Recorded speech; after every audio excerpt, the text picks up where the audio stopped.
What's going on, everybody? William A. Horton here. Luke 9:23 says this, "Whoever wants to be my disciples must deny themselves, take up their cross daily, and follow me."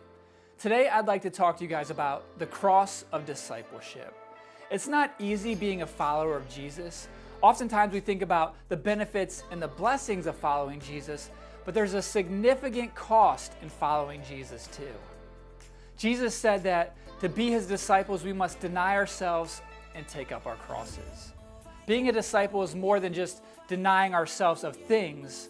It may include that, but Jesus said that we need to deny ourselves and take up our cross.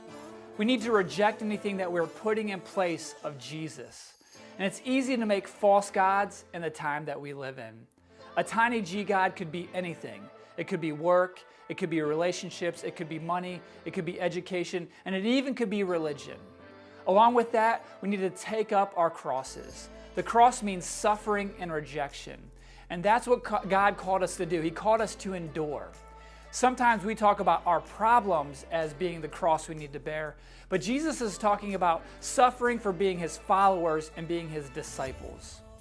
The cost of discipleship is radical, especially when you look at the early church and what they had to go through to be disciples of Jesus. And today, many of us are being persecuted for standing up for what we believe in. Following Jesus involves daily sacrifice and denial. Following Jesus is not a one-day-a-week discipline.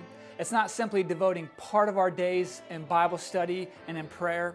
It means living for Christ 24 hours a day, 7 days a week. At home, at work, at schools, in our neighborhoods.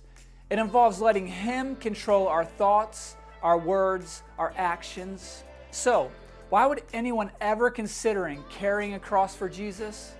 Because he carried his cross and suffered for us. Jesus gave his life to save us. So the question is this: can we live our lives for him?